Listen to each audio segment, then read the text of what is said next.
అమెరికాతో దౌత్య సంబంధాల్లో కేంద్ర ప్రభుత్వం పూర్తిగా విఫలమైందన్నారు మంత్రి పొన్నం ప్రభాకర్.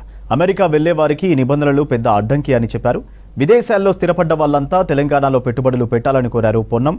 గ్రామీణ ప్రాంతాల్లో పారిశ్రామికంగా సాంకేతికంగా అభివృద్ధి చేయాలన్నారు పొన్నం ప్రభాకర్. సంబంధించి ప్రభుత్వం అనేక సందర్భాల్లో విదేశాల్లో పెట్టుబడుల కొరకు ఆహ్వానిస్తా ఉన్నది. ఇప్పుడు ప్రస్తుత పరిస్థితుల్లో అమెరికా దేశానికి సంబంధించినటువంటి నియమ నిబంధనలు మనం పోవాలనుకునే విద్యార్థులకు ఆటంగా కలుగుతూ ఉంది.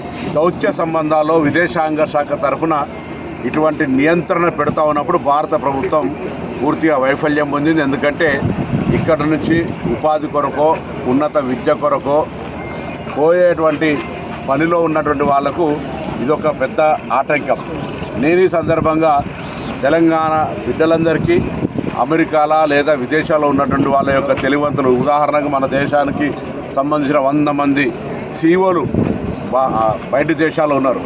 వాళ్ళ తెలివిని ఇక్కడ పెట్టి ప్రభుత్వాలు మీకు కూడా ఎర్ర కార్పెట్ వేసి ఇక్కడ ఆహ్వానం పలకడానికి సిద్ధంగా ఉన్నాయి.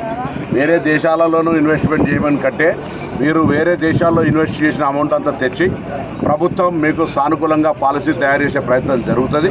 తప్పకుండా విదేశాల్లో ఉన్న వాళ్ళంతా కూడా వచ్చి ఈ తెలంగాణ రాష్ట్రంలో పెట్టుబడులు పెట్టి గ్రామీణ ప్రాంతాల్లో సెకండ్ టైర్ అంతా హైదరాబాద్ చుట్టే కాకుండా ఇటువంటి ప్రాంతాల్లో మేము ఇక్కడ పొద్దున ఇండస్ట్రియల్ ఎస్టేట్ ఏర్పాటు చేస్తానో లేకపోతే ఇతర రకరకాలుగా గ్రామీణ ప్రాంతాలకు విస్తరణ జరిగే విధంగా పారిశ్రామికరణ చేస్తూ ఇతర సాంకేతికపరమైనటువంటి అభివృద్ధిని చేయాలని ఈ యొక్క పరిస్థితులలో విదేశాల్లో ఉన్నటువంటి తెలంగాణ బిడ్డలందరికీ విజ్ఞప్తి చేస్తాం.